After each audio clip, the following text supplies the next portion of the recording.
Good Vibrations. Welcome back to Good Vibrations, and I'm chatting today with a name to have emerged onto the truth/alternative scene during the Soviet Union era, many of who follow this scene will be familiar with, but others may not have heard of him before this whole debacle kicked off, but he certainly made a name for himself through his podcasts in these testing and challenging times. I'm talking today with James Delingpole. Welcome, James. Mark, I'm so excited to be on your show. And I think one of the best things about these weird times we're living through is that it's brought people like you and me together. Well, it certainly has. And it turns out that we live only about 5 miles from each other. We discovered this in recent times. So it really made sense that we got together to do a show.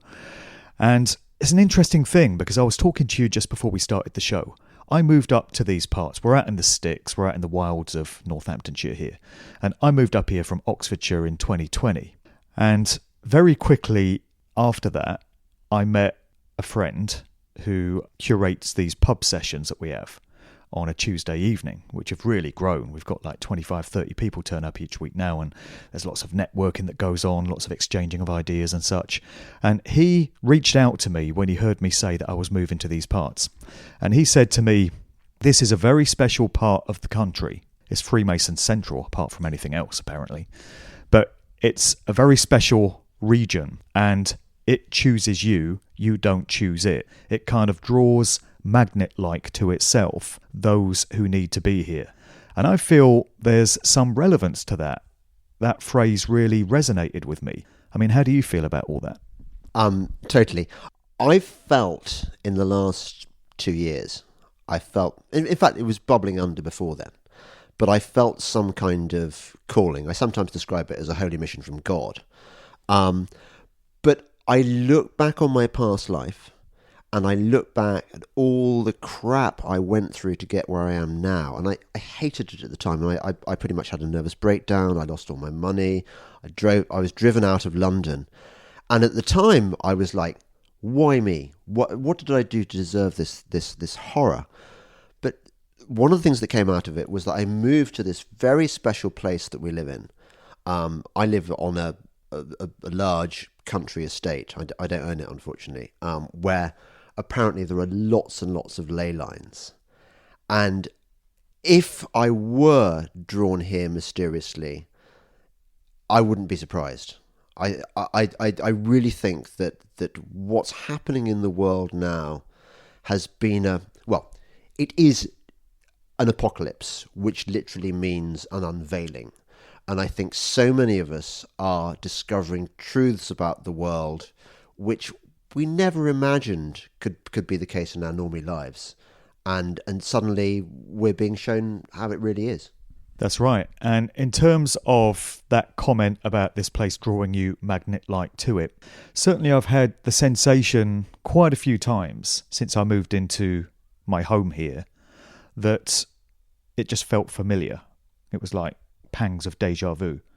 But it just felt to me as if, this is something you need to go through. This is an experience that you chose for yourself in a higher state of consciousness. It feels like everything that I've been through since moving to these parts was meant to be and is part of my life plan. I've had very strong sensations of that nature. Yeah, I'm currently. I don't think you're not a Christian, are you? I used to be. Right. Oh, that's interesting. Okay, so for all my life, I've been a cultural Christian. So I went to one of those boarding schools where you go to chapel 7 days a week and twice on Sundays. I got confirmed. I always go to church at Christmas and sometimes at Easter and stuff. But it's only recently, in the last maybe 12 months, that I would call myself a Christian, which is normally something you do. You didn't. I never would have called myself a Christian before. I'd have said, in that embarrassed way, oh yes, I'm C of E, which means you're not really religious. And I'm writing a book about this. Why did I suddenly discover God? And one of the things that I'm describing is my life journey, which led me to this point.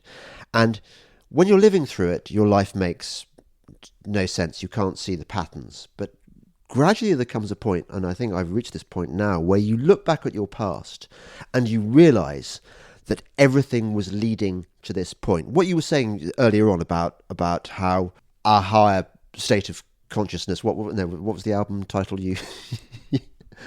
There was a dance record by Josh Wink called Higher State of Consciousness, so I might have been channeling that. Yes. Yeah, that's what I was picking up, because, as you know, I used to be a rock critic, so I got exposed to, and a dance critic, so I used to be exposed to a lot of this stuff as well. But yeah, I do believe those who say those of us who've been brought together in these times, we are old souls, and we chose to be here. Which, on one level, you think, how crazy must we be to have chosen these times of all things? But at the same time, I do get it. I think that, look, you and I were meant to be here now. That's part of the deal. We were meant to find each other. Well, when these lives are done, if we encounter ourselves in the spirit world, and your higher self hears my higher self saying, James, do you know, I'm thinking of going back down there and having another go. Take me to one side and have a word with me, please. Please talk some sense into me. I know. It is unreal. I look at my parents' generation and I think, you lucky bastards. They didn't have to fight in the war. They got all the benefits of that sort of... I mean, my dad is not a boomer. He was born in 1935, but he didn't have to go to war. Okay, so he had a bit of rationing. But then he had he lived through the 1970s, and the 1970s were great. I mean, I dimly remember them. It was the first time that people like... I mean, actually, I don't come from a very normal background. My father had a bit of money because we had a nuts and bolts firm. But I remember in 1973, when international travel was... long distance travel was really quite rare, we went on a family holiday to the Seychelles. And it was... It felt decadent, but it felt good. Now I'm living in a world where the world is not your lobster, as Arthur Daly might have said. The world is actually more like an oyster shell, and you're stuck inside and you can't get out. That when you're looking about the places you'd like to go in the world, you don't go, "Oh, that looks interesting." You go, "Hang on a second, can I get there without a badge?" Because without a odd shot, because I ain't taking the odd shot. So my world is narrowed to places like Costa Rica, Mexico, El Salvador. Portugal. I can't go to Australia. I'll never see the place where they filmed Lord of the Rings. I'll never go to Kiwiland.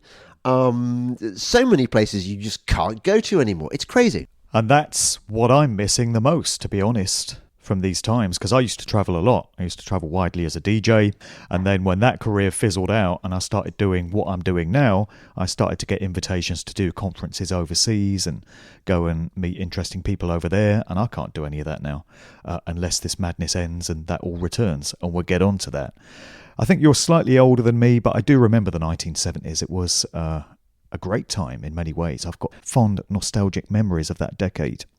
So the great thing about you is that you're prepared to go into metaphysical, spiritual subject areas, as well as the geopolitical real world stuff. And you get a lot of commentators from that latter group that don't go to these other areas, but you're prepared to give all that some mileage, which is a wonderful thing. So you might be a relatively new name to the truth scene, but you've certainly been around a while and you've done a fair bit. So do you want to give people a brief potted history of what your life was all about prior to COVID? Yeah, it's been a very weird and sudden and dramatic transition for me, because I was podcasting when I was still a normie, and I suppose my worldview would be libertarian, conservative.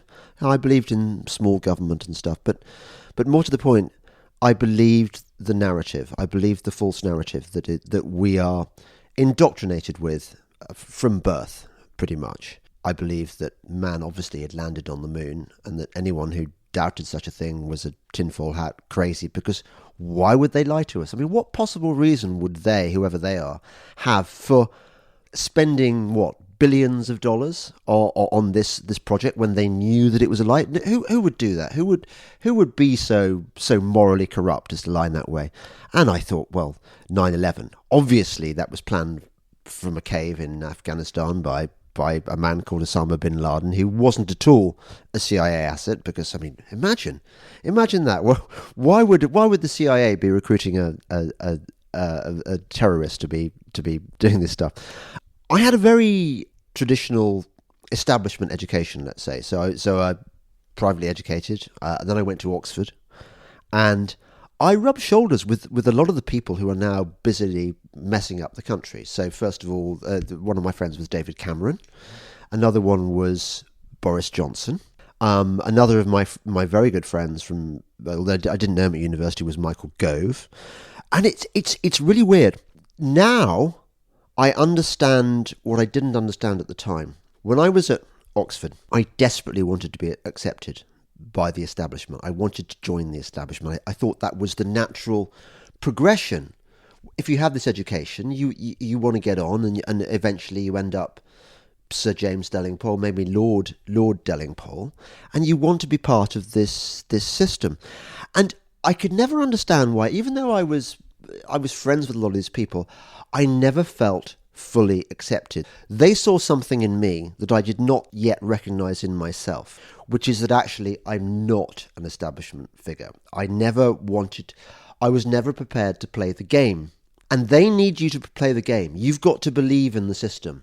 You've got to want to be, well, actually what it comes down to is this. You've got to want to sell your soul. And I never, ever have wanted to sell my soul. I've never wanted to do that. It's always felt wrong to me. And I remember being disappointed, for example, that my Anglo-Saxon tutor, who I knew was in charge of recruiting for MI5, why they'd never approached me. What was it about me that I was considered to be unsuitable for the job? What I realise now is that what they're looking for is psychopathy and blackmailability.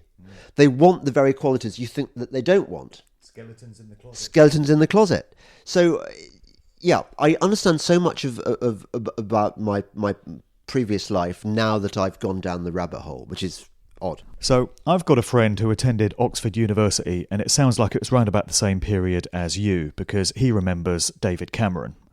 And he says that he recalls him as quite an underachiever, quite a poor student. But it didn't stop him becoming PM, did it? Because these things are mapped out for these people. These careers are prepared for them. And Johnson obviously attended as well. And I've heard stories about the Bullingdon Boys Club out of Oxford University, which is this sort of fraternity within the uni, where the members apparently like to go to restaurants and trash the place and then send their daddies the bills to pay. So did you have any encounters with the Bullingdon Boys Club? Oh, totally. Yeah. I was desperate to be invited to join because that would have been a sign that I had arrived. Just before I went up to Oxford in 1984, there'd been the TV series of Brideshead Revisited. And that, for me, was where I wanted to be. I wanted to be Charles Ryder. I wanted to discover my Sebastian and be invited to his stately home to drink champagne and then maybe shag his sister, that kind of thing, and maybe marry a titled woman who would then, so then my children would be related to dukes and earls and things like that. Anyway, there was a TV documentary about this called When Boris Met Dave, and it was a sort of fictionalized take on Oxford in those days, and there was the chap playing me, who was much better looking than me. That was good, but he wandered round clutching a teddy bear like Sebastian Flight does in Brideshead.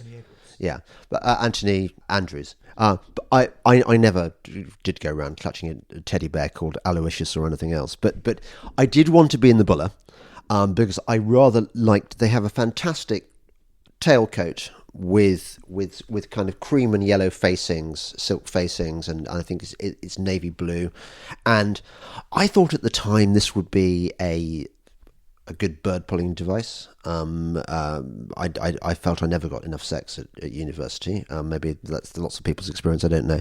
I always felt like Depends what kind you're after. Ah, okay. Well, yes. I always felt like I didn't belong, and I thought that if I were admitted to the Buller, as it was known, that would be a sign that I belonged.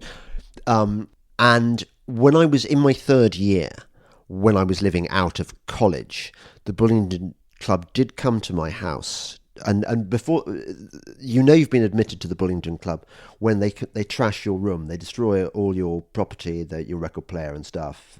They destroy your bed, and that's a sign that you're lucky, you've been admitted. They trash the room of the person who was in the next door bedroom to me, a chap called Ewan, but not me. Looking back, I'm so glad that I didn't get admitted to this slightly disgusting club, because as you say, there's something ugly about wantonly trashing a restaurant or a pub. They have these nights in pubs or restaurants out of town, and they're required to do damage to the premises, and then they pay off the landlord, a bit like in that movie The Riot Club.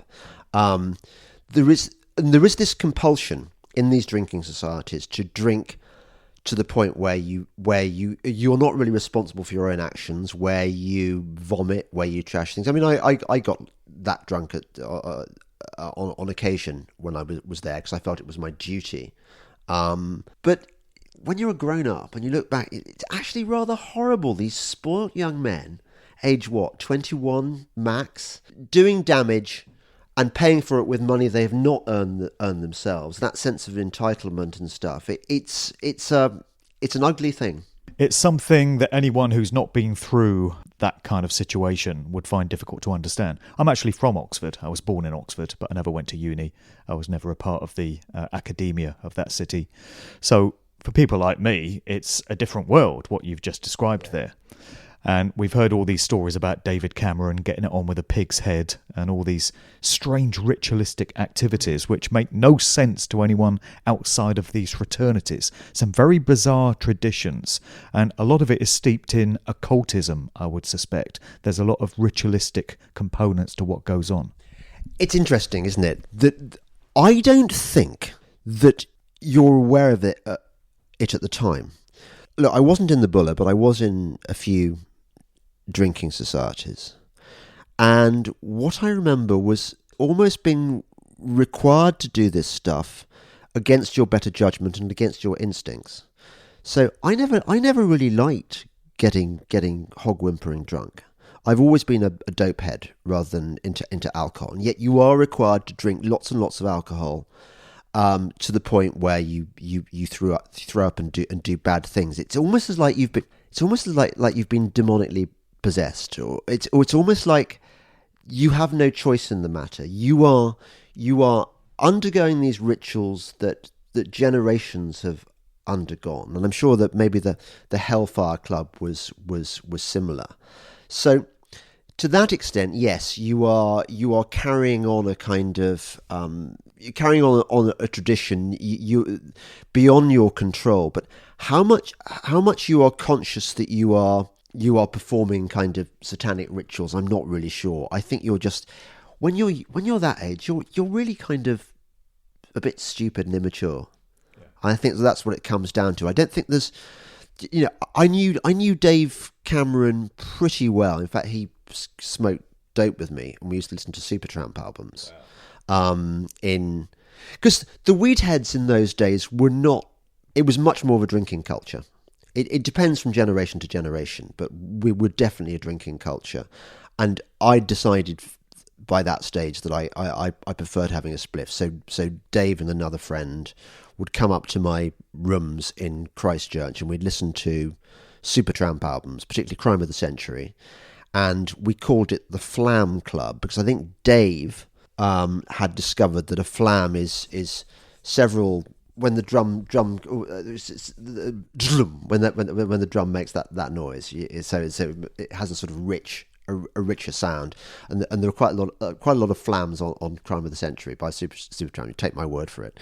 So we used to listen to the Supertramp and smoke drugs, but I never got the impression that Dave was pre-selected by the cabal for greatness. He's cousin of the Queen. Yeah. Look, it's certainly true that there are lots of candidates floating around for positions with sort of undersecretaries of the cabal, if you like, but they don't all become it, because I think we do have a degree of agency in where we go with our lives. Do you see what I mean? So it's not like the satanic elite from their eyries look down and go, right, let's groom David Cameron for it. We'll make him Prime Minister. And let's do the same with Boris Johnson.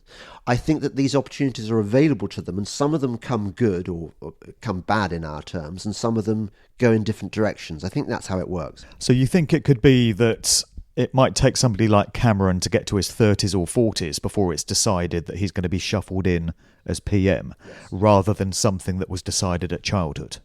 I think they've got to get their ducks in a row. I mean, what if, say after all the careful grooming at Eton and Oxford, Dave had decided that what he really wanted to be was a weed head, and he wanted to go and live on a beach in a hut in Thailand and just eat magic mushroom omelettes and smoke weed all day. He wouldn't be much use to the cabal in that sense if he'd done that, would he? I don't think that they are the powers that be. I don't think are as all powerful as we think they are. We credit them with too much ability to shape events. I think what they do is they throw lots of balls up in the air, and some of them work for them and some of them don't. Do you see what I mean? Yeah, I see that. Do you have any personal memories of Boris Johnson, of interacting with him in those days? Yeah, it's bizarre. And this is going back to that thing we were saying earlier about how you wonder whether everything was meant to be. I was one of the very few people who were good friends with both Boris and Dave at Oxford. And it was just a weird set of circumstances whereby... George Osborne there as well? George Osborne was younger. George, yeah. I did. You can see again. I knew George Osborne reasonably well because we sent our children to the same Church of England primary school, and I used to bump into him in the playground. It's weird. I have rubbed shoulders with so many of the establishment, of the current establishment, and it's bizarre that they've gone in their direction and I've gone in my direction. I'm just like, could I have ever been part of it? I think that I'm congenitally unsuited. There is something within me. It's because even though I sound posh, I'm actually from a Birmingham / Black Country background. My dad was Birmingham and my mother's Black Country, and even though my father had an engineering firm, I'm not, I wasn't born to the purple. I Midlands industrialist background, and I think coming from the Midlands, we don't like people who are too big for their boots. We don't mind people making some money, but we don't want to. We won't allow them to forget where they came from. And we love taking the piss out of people. We don't like people with airs and graces. And I think it was my Midlands upbringing which stood me in good stead and rendered me proof to this kind of bullshit which you have to accept when you're... But I've forgotten what the original question was. I've got sidetracked, haven't I? Oh, yeah, Boris. Memories of Boris. Okay, so Boris... At the end of my first year, my circle of friends from Christchurch, which was the very grand college I was in, which was the same college, of course, that Sebastian Flight went to in Brideshead. So obviously, I had to go there. At the end of my first year, I got rejected by my circle of friends, probably because I was considered to be not quite the thing or something. So I cast my net more widely, and I became friends with people in other colleges.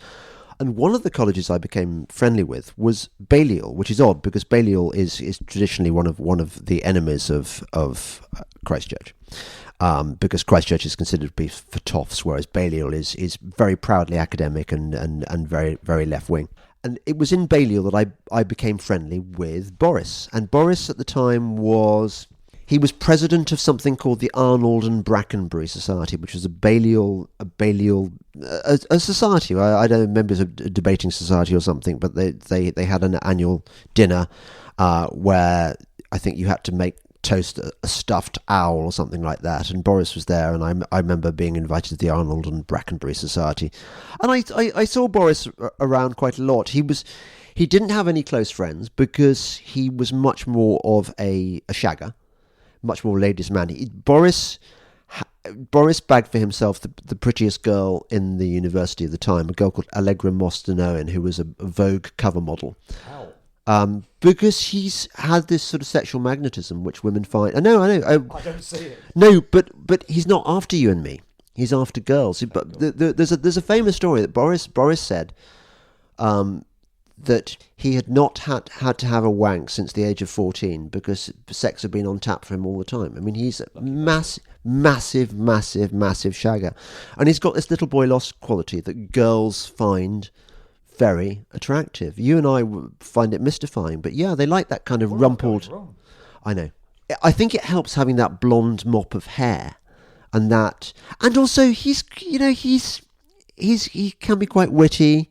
And he's intelligent, and yeah, he didn't have many close male friends though, as I say. But as shaggers often don't, because other men are rivals, and they get in the way. But insofar as anyone was friendly with Boris, I was friendly with him in those years. So it's quite odd to see these people that I considered to be people almost like me, apart from the differences, like I hadn't been to Eton and they had. It's really weird seeing these people occupy offices like that of Prime Minister. We'll get on to your podcasting career shortly, but one show that you did do recently was with Jennifer Arcuri, who was a one-time girlfriend of Boris Johnson, another very attractive woman. So what was your main takeaway from that chat with her? I love Jennifer Arcuri, and she's another of those people that we were talking at the beginning, weren't we, about how wonderful it is that we've all been brought together by these strange times. And Jennifer's take on Boris is particularly interesting because she loved him. She found him, the thing that you and I find mystifying, she was quite good at explaining that they could have conversations about Shakespeare and stuff, and he's quite sensitive, and he was probably good to be with. And I imagine he was probably quite good in bed, given how many women he's slept with. I don't know if that's not too horrible a thought. But she wondered, this is the puzzling thing, how somebody who seemed to believe in the things that we did, that, like, I don't know, limited government, liberty, personal liberty, that kind of thing, should suddenly have presided over one of the greatest periods of destruction of our freedoms in modern history, in human history. It's quite extraordinary. I doubt even under Oliver Cromwell were quite so many freedoms taken away as were in those years from 2020 to now. And we both asked this question: has Boris been got at in some way? When he allegedly fell ill with COVID, was he taken to some darkened room and warned off? I don't know. I mean, it's because Boris... I call him Boris out of habit. I mean, I agree with you. One should call him Johnson now that he's become this agent of misery in our lives. But he's always had these strands within him. One is the strand which is kind of liberty-loving, sort of full of joie de vivre. There's somebody who's fun to be with and enjoys the good things in life and wants to share them with everybody else. And the other aspect... He likes a party. You heard that. He likes a party, yeah, he does. But there is another side of him. The apple does not fall too far from the tree. And you look at Stanley Johnson, and you look at how that man has portrayed himself as an amiable Englishman who is well-meaning and likable. This is how he presents himself on all those reality TV shows he goes on, like the one where they go to a hotel in India and they all have various experiences with other celebrities and stuff. And actually, despite the public image that he's created for himself, Stanley Johnson is a very nasty piece of work. He was a wife beater. He was very closely attached to the Rockefeller institution, and we know the Rockefellers are kind of big evil in excelsis. He's a eugenicist, a Malthusian. Really believes in things like the world is overpopulated and something must be done about it. Well, what, you ask yourself? Boris's rate of producing children. Yeah, well, they're very big on hypocrisy, aren't they? These people, it's perfectly okay for them to have 6 or 7 children, but they don't want any of us to breed because we're useless eaters. So, I wonder how much of the evil Stanley Johnson has influenced Boris, and you're never quite sure who is the real Boris. I mean, I've known him for years, and I'm not sure. Okay. Also attending Oxford University, lest we forget, were Bill Clinton and Osama bin Laden, who we mentioned earlier. So it certainly is a breeding ground for so-called Illuminati types and dastardly terrorists and CIA agents, it would seem. But prior to Oxford, you attended Malvern College. And there's some notable alumni of that particular place. I've got some names here. The actor Denham Elliott, sportsman R.E. Foster, novelist C.S. Lewis, Jeremy Paxman, BBC asset, Baron Wetherill, former Speaker of the House of Commons, and Alistair Crowley, the notorious British occultist back in the day. Also, very relevant to these times, Chris Whitty, Mr. Deadeyes himself. Did you have personal interactions with Chris Whitty, and what do you remember about him? Yeah, I remember Whitty, as we would have called him, we wouldn't have been on first name terms, as a complete non-entity. He was one of those people, I think he was in number 5, I was dimly aware of this person's existence, but nobody knew him. He was just a kind... Look, Malvern, I had a fantastic education at Malvern. Just because it was the period before education had really been dumbed down, and I just remember my Oxbridge, because there was an Oxbridge exam in those days, and I stayed on for the Oxbridge term, and the 4 English teachers that taught me to a level that you just wouldn't get in schools now. Everything's been dumbed down. Anyway. And Malvern has a beautiful setting as well at the foot of the Malvern Hills. It's got some lovely grounds. It's really bizarre that I ended up at a school where you've got the 2 most famous alumni. I mean, sorry, Jeremy Paxman, but they are more famous than you. C.S. Lewis, one of the greatest apologists for Christianity that we've had. You think about the Christian themes in The Lion and the Witch of the Wardrobe, and all his fantastic books elucidating Christianity. And at the same time, you've got the man known as the wickedest man in the world, Alistair Crowley. And we were very conscious of the Crowley thing. There were stories about how when he was at school, they could have been apocryphal, that he'd crucified the housemaster's cat on the altar of the chapel, and the chapel had to be reconsecrated. 2 strands, good and evil, seemed to be a part of... I mean, I can't say I was conscious of this. There were good and evil forces tearing me in different directions. But yeah, it's odd.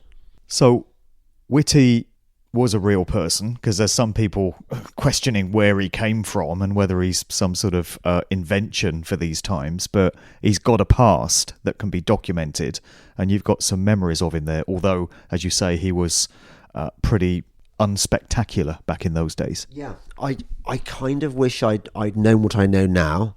Maybe I could have bullied him, or I don't know, done something a bit like when you go back in time and you assassinate Hitler to stop it all happening. Maybe I should. No, he was real, but we could talk about this for days, because I know so much of this applies in the music industry.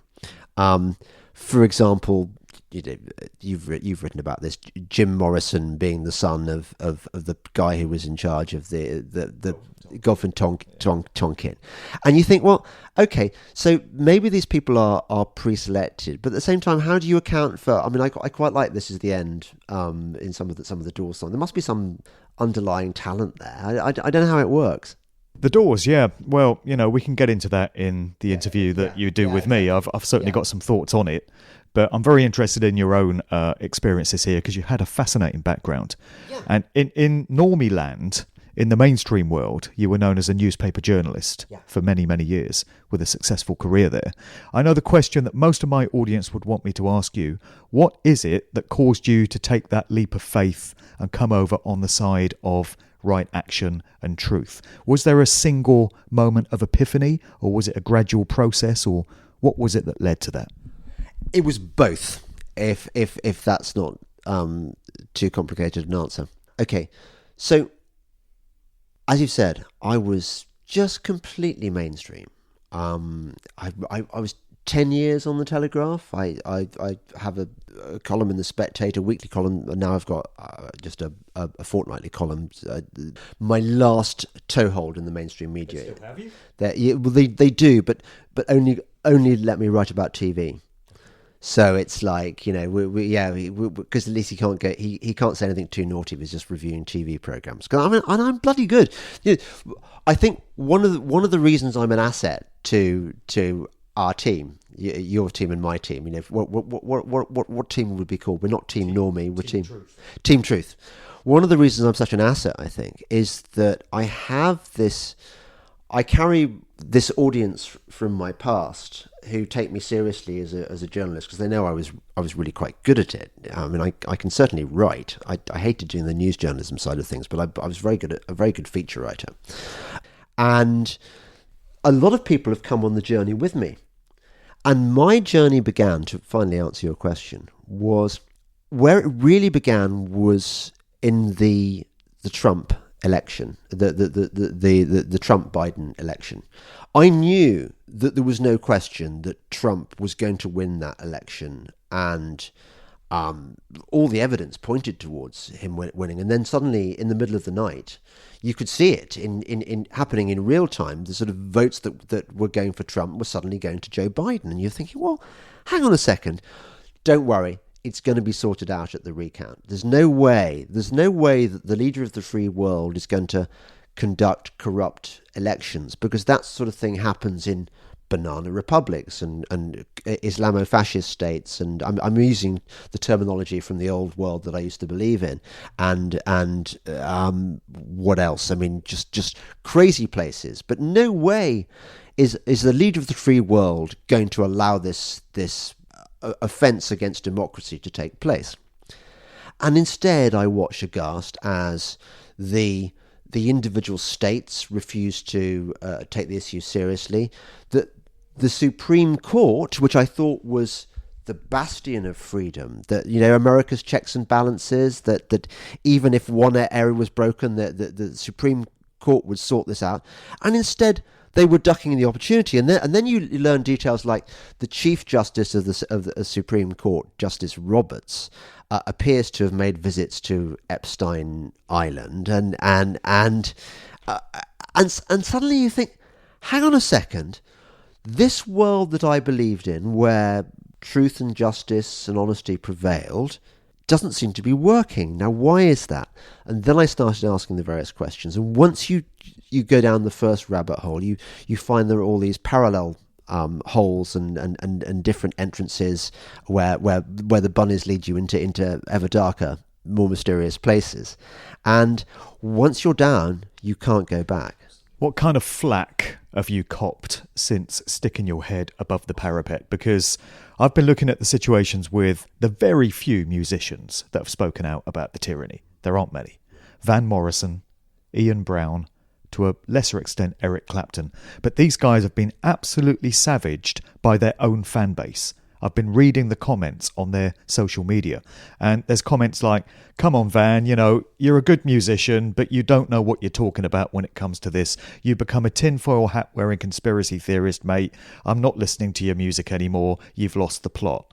That's what they've had to endure through taking a stand for truth and freedom. Have you had to endure any flack of that nature? I've pretty much lost all my friends and all my... Look, I've been a mainstream media journalist. I left university, got a job writing obituaries for the Telegraph, and ever since then, for probably the next 30 years of my life, I was mainstream media, and your friends tend to be drawn from that world. That you at parties you catch up on the latest gossip, who's doing what to whom, etc. Now I would imagine, no, because I don't get this from the horse's mouth, because they don't really speak to me, but I imagine that there are lots of conversations on the line of, well, isn't it a shame what happened to James Delingpole? He's just gone so weird. What do we do with him? I mean, how can we get, he had it all. Back in the day. Yeah, yeah, exactly. Just like David Icke. I'm never going to get a job as a goalkeeper ever again. No one's going to give me a job there. No, it's. I can never work again in the mainstream media.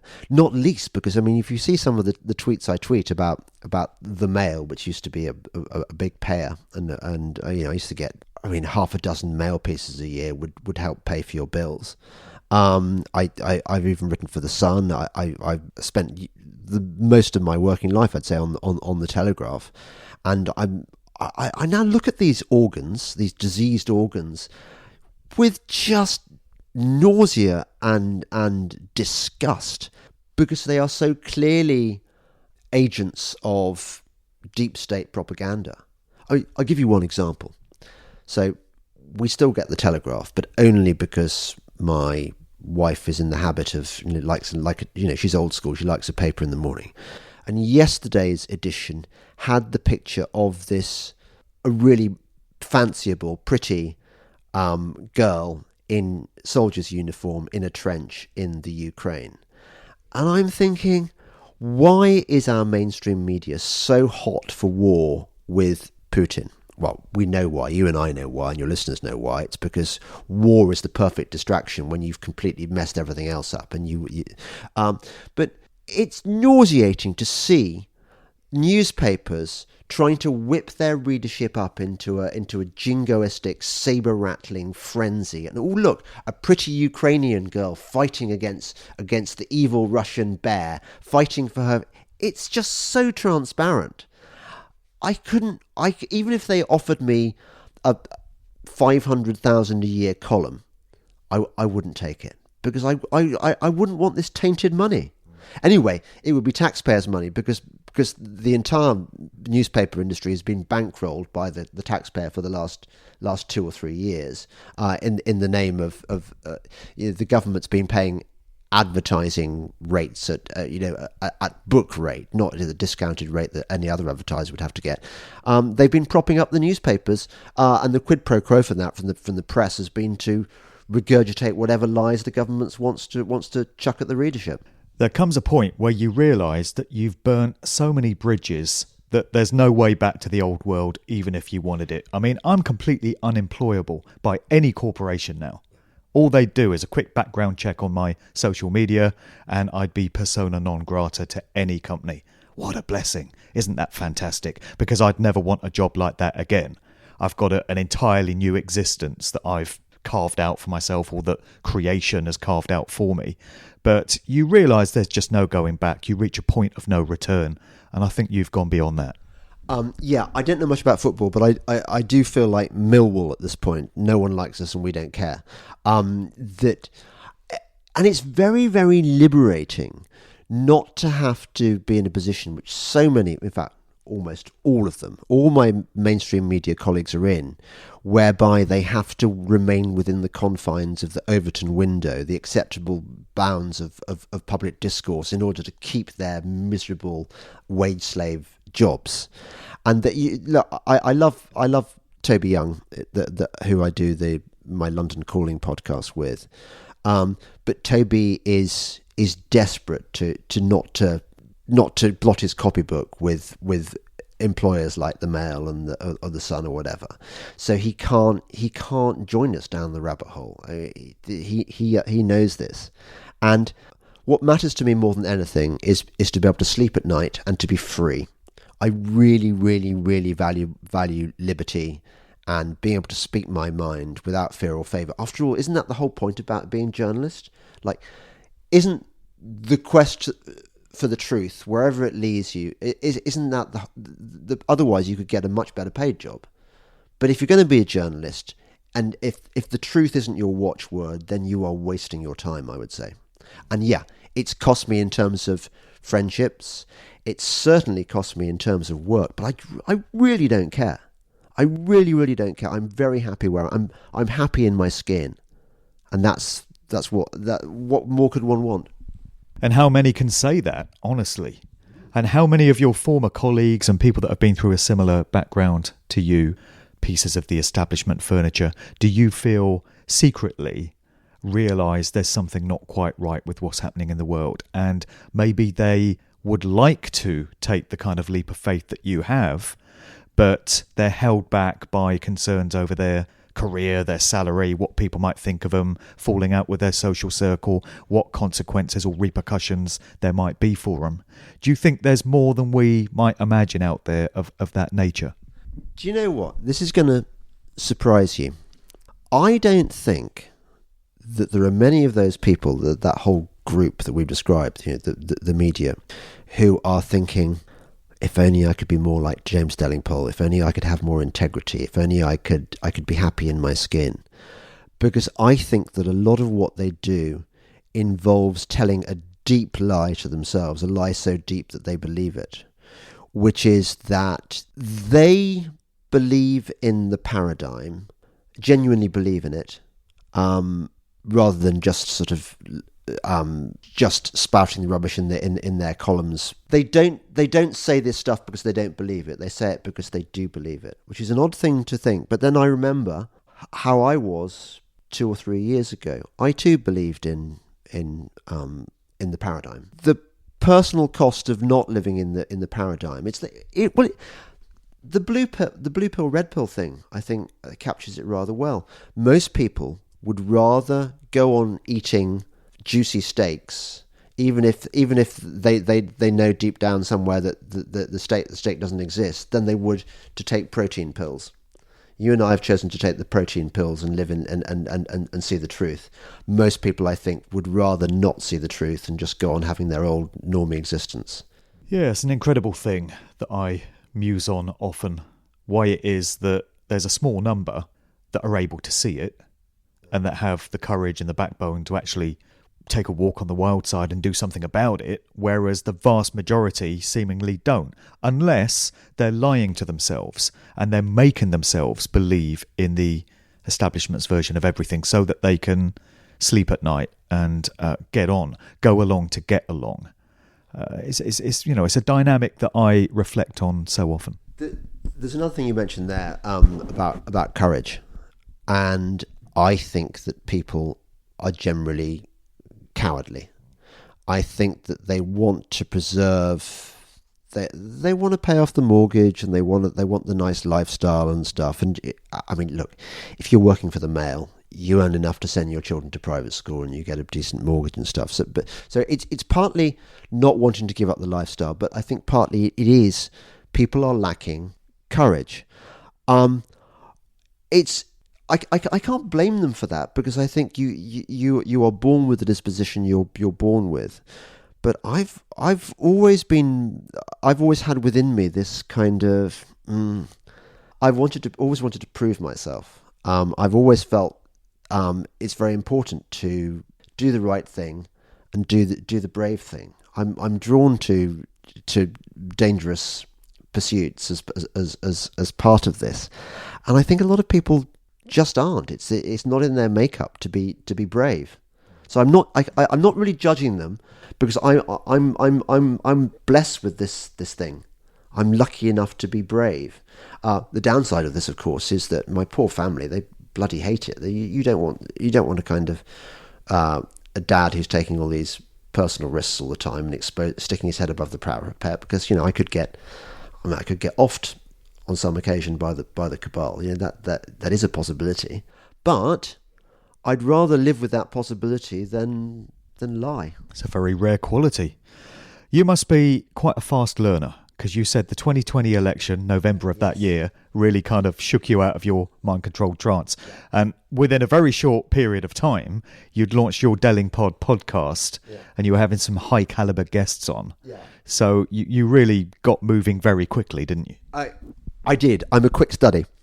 I reckon that I've learned as much on my crash course as a course that I administered myself, as people have been down the rabbit hole since 9/11 or since the Kennedy assassination. I'm just voracious in my appetite for understanding, for information which helps me understand the world as it really is. I remember I was the same. I woke up in earnest in 2010. There'd been a preparatory period of 2 or 3 years, but in 2010 there was a point in September of that year where everything suddenly made sense to me and I could see it all so clearly. And I started evangelizing to anyone that would listen, and those that even didn't want to listen. I was speaking to strangers on trains and planes, and I had this one conversation with this poor girl on the way to Croatia, 2.5-hour flight, and I was just reciting everything that I'd come to learn from David Icke books and such, and just bending her ear on it. And I got up to speed very quickly on all this stuff. So with your podcast, one of the guests that was of the most interest to me was Gregory Paul Martin, the eldest son of the legendary Beatles producer George Martin, known as the Fifth Beatle. Being a music industry researcher myself, I was very interested in what that guy had to say. And you went to some interesting places with him, because he got into astrology, he got into spiritual realms, he made a bit of a prediction about Boris Johnson's time being up in April of this year, so not long to wait. But that was an amazing conversation. Yeah, it's interesting, isn't it, that had you told me 3 years ago that I would be having George Martin's son on a podcast, I'd have gone, well, yeah, that's great, because I love the Beatles and I love George Martin. And then had you then told me, yeah, but he's an astrologer, I would have said, well, that's bollocks.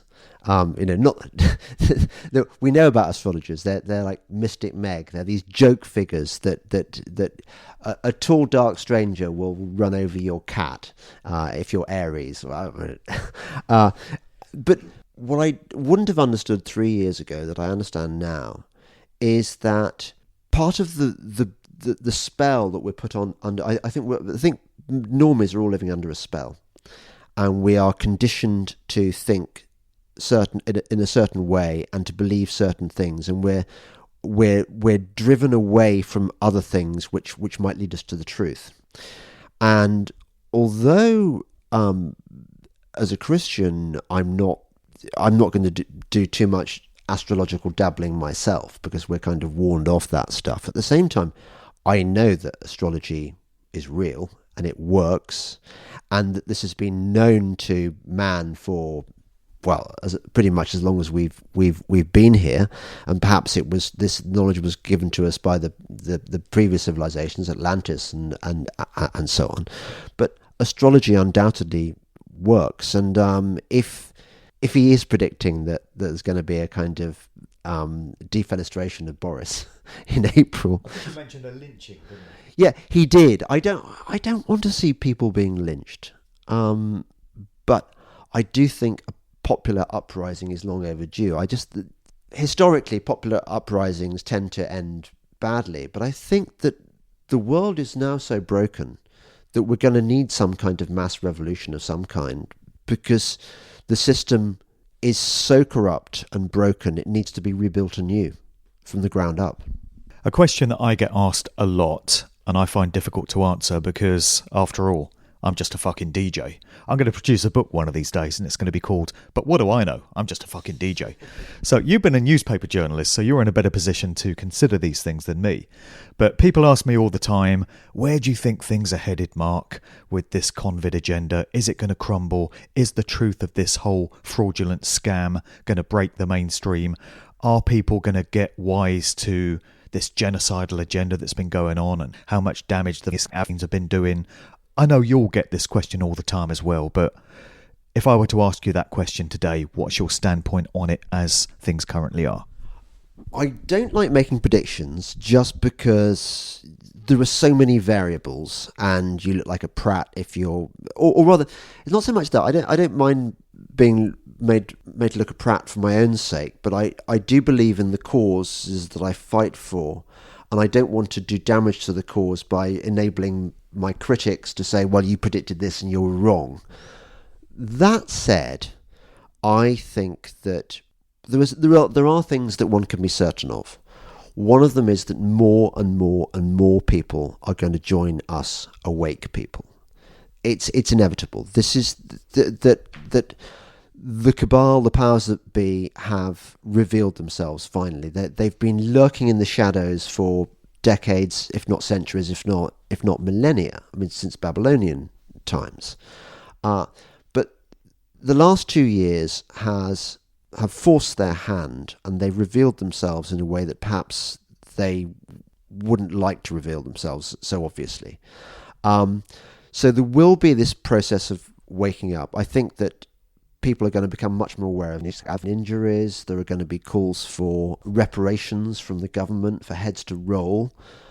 But it won't be enough. Because the people who are responsible for this will be very good at kind of backtracking, denying responsibility. Another reason they won't get punished is because the system is so irredeemably corrupt and broken. The courts aren't doing their jobs and so on. But also what's going to complicate matters is this is just the beginning of our troubles. We've got the supply chain, which has been completely destroyed and broken down. We've got inflation built into the economy, which is so shocking. We're going to be looking at sort of Weimar levels of inflation. We're going to experience hyperinflation. I think by the second or third quarter of this year, we're going to be experiencing double-digit inflation. I think that we are going to be seeing the destruction of people's jobs. We're going to be seeing a crash in the property market. We're going to be seeing a flight to things like gold and silver. We could be facing wars, because what they do when things are going wrong is they start wars to distract us. So I think we've got a lot of misery and ugliness to get through before we get this new golden era where people like us are making the world a better place and we're all happy and honest.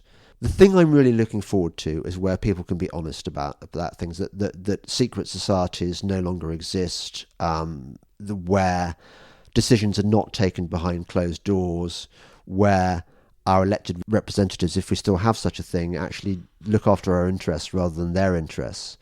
But till we get to that point, there's got to be a lot of destruction, if not of people, but of systems. The system is broken, therefore it needs to be rebuilt.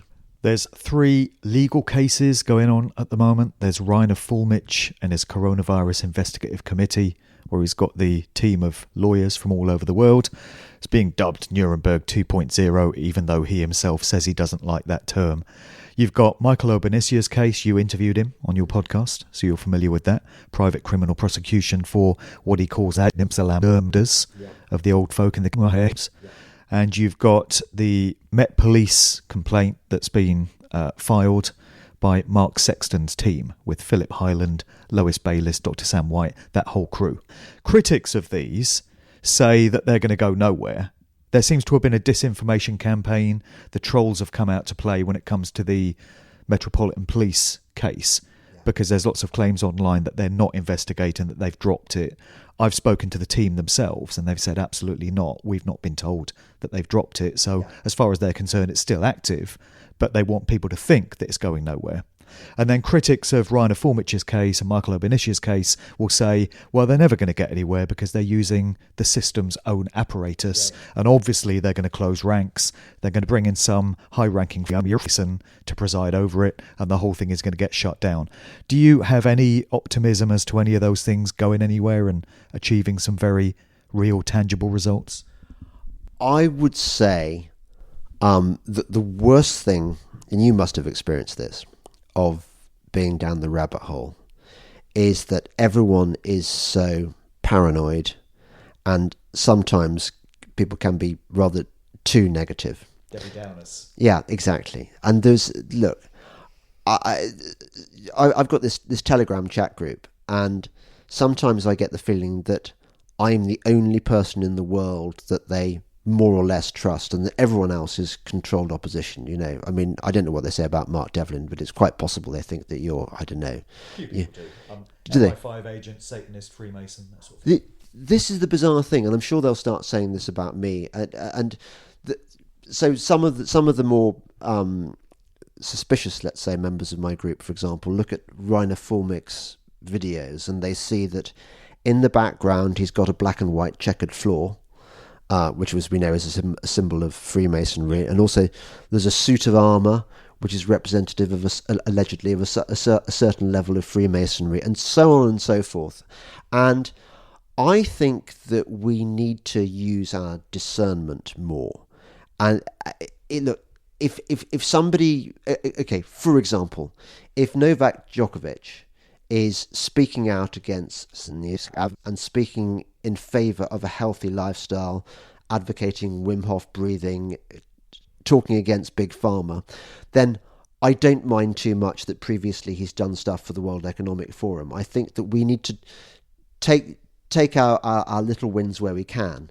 And in the same way, if Rainer Fulmich is having this, whatever we want to call it, whether it's Nuremberg 2 or whatever, if nothing else, he's collating all this information and getting it out there into the public domain. Will he have luck with the courts? I don't know. Will the Sexton case, Mark Sexton? Yeah. Will the Mark Sexton case have legs? I don't know, but I'm wishing him all the best. And I think we can obsess too much about who's a goodie, who's a baddie, who's secretly working for the enemy, and we can work ourselves into a fit of paranoia and pessimism. I think we need to be optimistic, and we need to cheer people on when they're saying the right things, and when they're not, we need to criticise them. But other than that, I think this mutual suspicion is not healthy.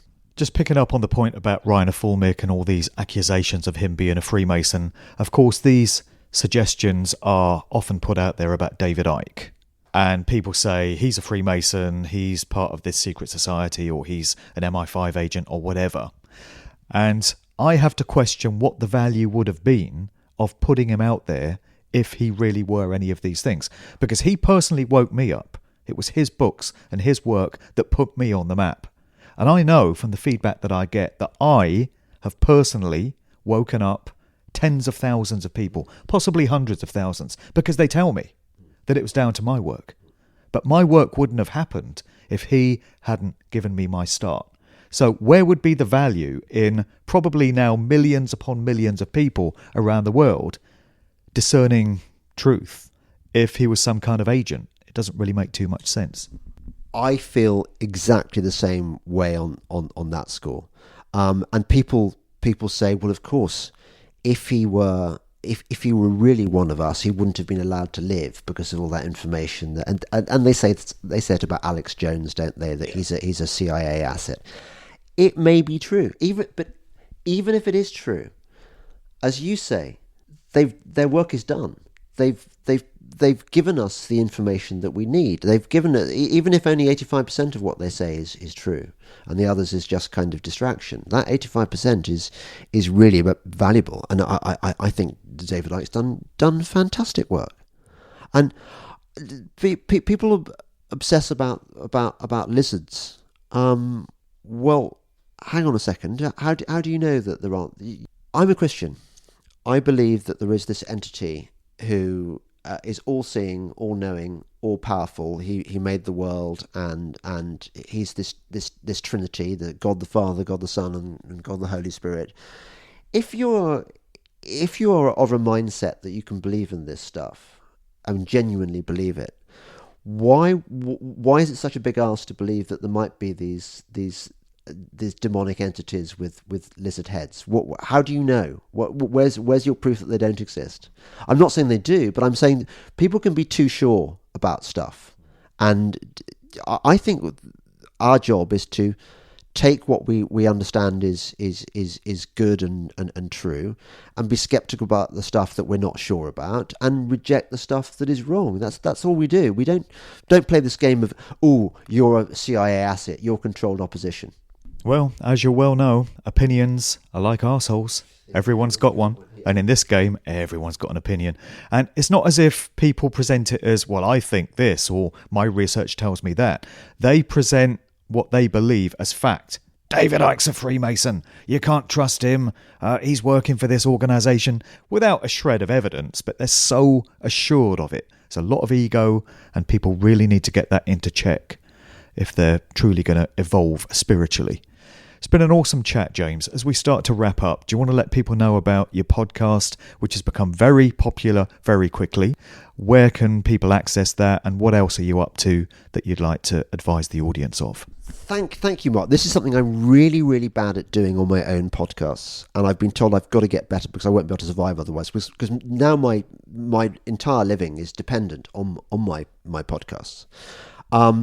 So they go out on all the places that they're still allowed to go out on. I think I get quite heavily censored on YouTube. I think I've been banned from Vimeo. But you can find them at Odyssey and Rumble. It's called the Delingpod. And every week, in a good week, I can produce 2 or 3. My aim is to have interesting conversations with interesting people. I'm not interested in catching people out. I just want good conversations which illuminate the listener and entertain them. And I'm about to move on to Locals, which is a platform where you can use your writing and you put up videos and people can support you. I'm also on Subscribestar. I'm currently on Patreon, but the problem with Patreon is that they're dependent for their videos hosting on Vimeo. Well, Vimeo's just knocked me off. But yeah, I'm just trying to make a living, and if you haven't discovered the Delingpod, just give it a go. I think you're really going to love it, and I hope you can find time, generosity to support me on Subscribestar or Locals or wherever. Yeah, that's it, I think. Great. Well, thanks for coming on today. This is just for fun. I'm picking up good vibrations. I'm picking up good vibrations.